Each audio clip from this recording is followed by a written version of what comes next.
Halo Sobat Bola Mania, kembali lagi di BRC Official. Ada kabar menarik nih mengenai 3 pemilik 17 gol resmi bergabung PSM Makassar musim depan.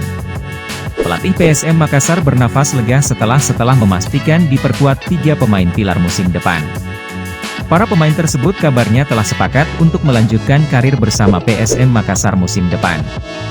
Padatnya kompetisi 2023 mendatang akan diakali PSM Makassar dengan memperkuat kedalaman tim. 3 pemain berposisi sebagai bek telah resmi diikat kontrak Pasuka Ramang hingga usai musim depan. Lini belakang PSM Makassar musim depan dipastikan akan makin kokoh. Manajemen PSM Makassar berkomitmen mempertahankan serta menambah kokohnya lini belakang pasukan Ramang. Musim lalu tim yang diarsiteki, Bernardo Tavares mampu menjadi salah satu tim paling sedikit kebobolan. Selain itu, pemain belakang PSM Makassar terbilang sangat produktif dengan masing-masing mampu mencetak gol. Di tengahnya banyak godaan dari tim lain. PSM Makassar dikabarkan akan berupaya keras mempertahankan pemain belakangnya. Berikut 3 pemain berposisi bek yang dinyatakan resmi perkuat PSM Makassar musim depan. 1. Yuran Fernandes. Pemain berkebangsaan Cape Verde ini resmi didatangkan PSM Makassar pada bursa transfer awal musim BRI Liga 1 musim lalu.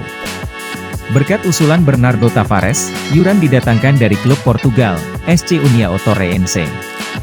Musim lalu Yuran memperkuat PSM Makassar sebanyak 28 kali. Musim ini Yuran mencetak 5 gol dari 28 pertandingan, 2.504 menit tampil. 2. Yance Sayuri. Pemain kelahiran Papua ini bermain apik bersama PSM Makassar pada posisi bek kiri. Musim ini, Yance mampu mencetak 5 gol dan 5 assist. Dari 31 laga dilakoni bersama pasukan Ramang musim ini. 3. Yakob Sayuri. Yakob Sayuri bermain paling produktif di sisi bek sayap. Pemain yang merupakan saudara kandung dari Yance Sayuri ini menjadi winger yang produktif. Dari 25 penampilan, Yakob Sayuri sukses mengemas 7 gol 7 assist bagi PSM. Dari 3 pemain tersebut mampu menciptakan total 17 gol musim ini. Meski mereka berstatus pemain bertahan.